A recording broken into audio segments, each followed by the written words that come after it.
Assalamualaikum warahmatullahi wabarakatuh.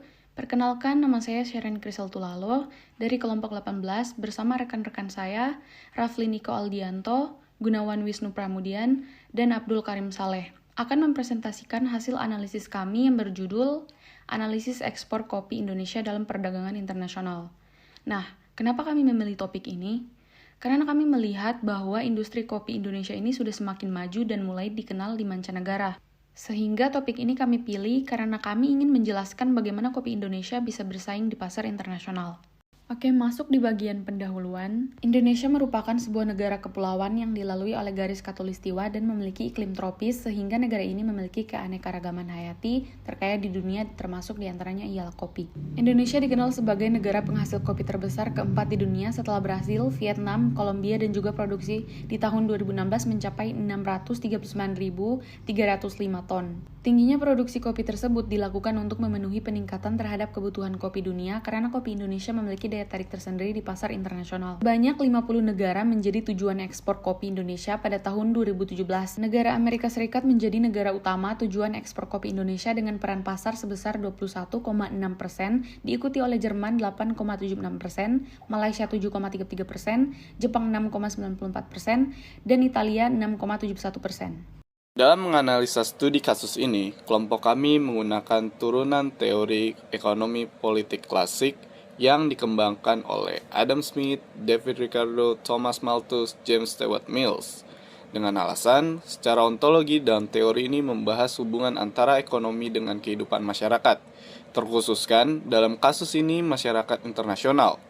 Lalu, secara epistemologi, teori ini mengamati hubungan tersebut secara empiris. Maka dari itu didapatkan unit analisisnya berupa proses ekonomi dan sosial.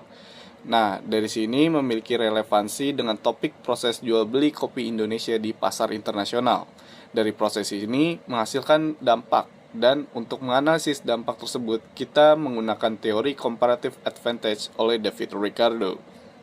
Dalam teori comparative advantage menjelaskan bahwa suatu negara yang memiliki fokus di dalam ekspor pada perdagangan internasional tertentu, jika negara tersebut memiliki keunggulan komparatif dalam memproduksi suatu barang, maka akan menimbulkan adanya keunggulan yang relatif sangat besar.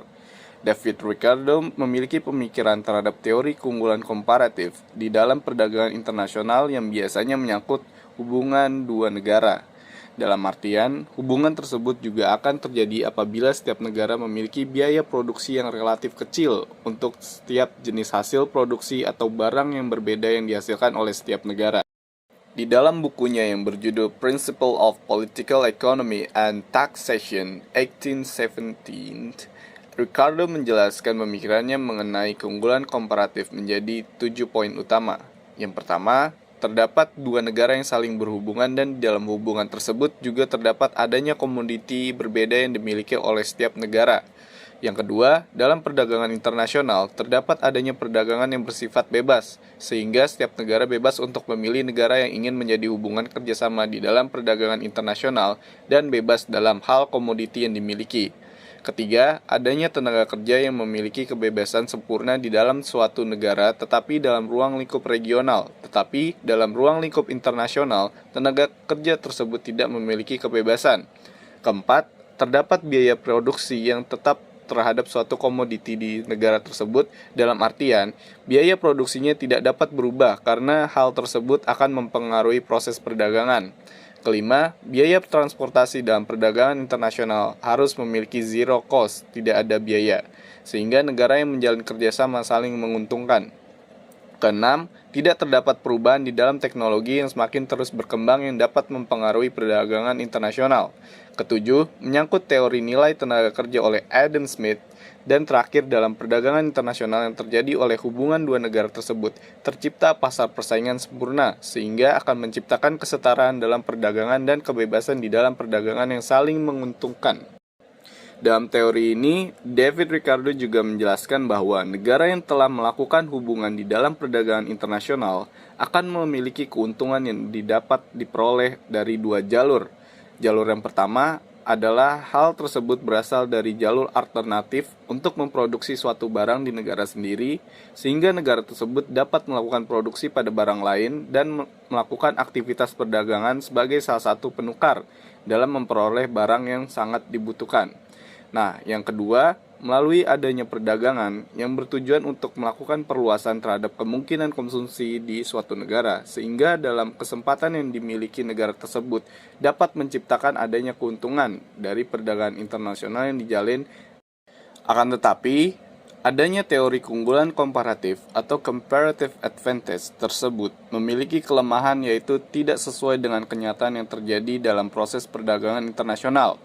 Hal ini menyangkut biaya produksi yang selalu tetap atau konstan, karena realitanya dalam ruang lingkup kegiatan ekonomi, kondisi biaya produksi tetap akan sulit untuk dicapai karena biaya bahan baku selalu berubah dan bersifat tentatif, terutama di negara berkembang.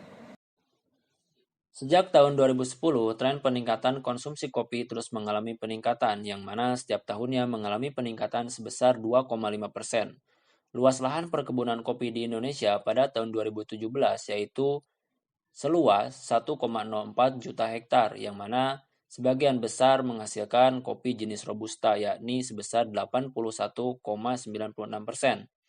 Dengan hasil kopi yang melimpah tersebut, Indonesia bisa mengekspor kopi ke banyak negara. Salah satu negara ekspor terbesar adalah Amerika dan Jepang, dengan pangsa pasar masing-masing negara sebesar 16,24% dan 8,64%. Jika dilihat dari tabel di samping, dari 17 negara yang menjadi tujuan ekspor kopi Indonesia, jumlah ekspor kopi 10 tahun ke belakang menunjukkan bahwa dari data di atas, ekspor kopi Indonesia bersifat fluktuatif, dengan jumlah ekspor tertinggi terjadi pada tahun 2013 sebanyak 532.139,3 ton dan ekspor terendah sebanyak 277.411,2 ton pada tahun 2017.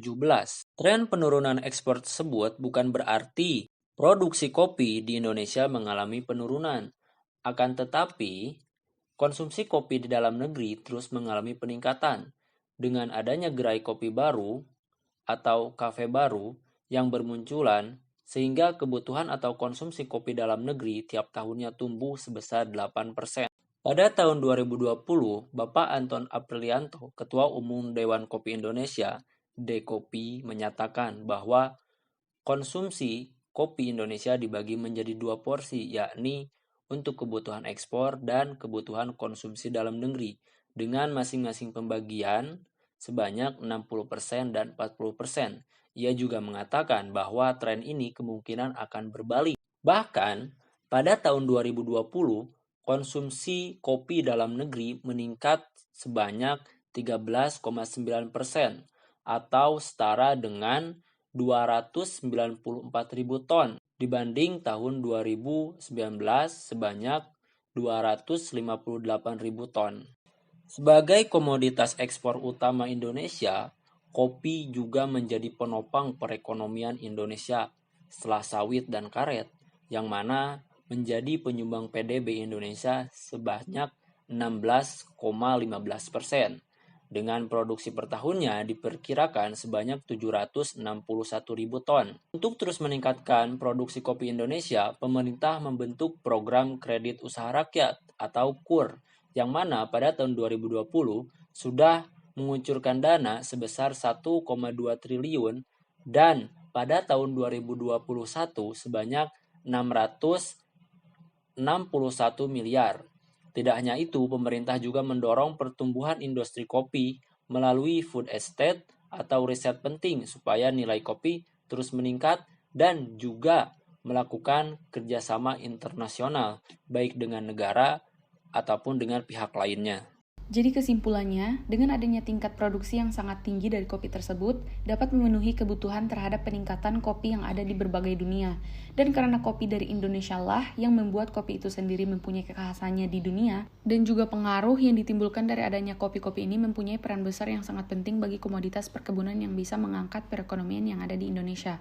Semakin berjalannya waktu, konsumsi dari kopi yang ada dalam negeri pun semakin meningkat, dan bahkan kopi juga termasuk ke dalam bagian penopang perekonomian yang ada di Indonesia setelah produksi sawit dan juga karet.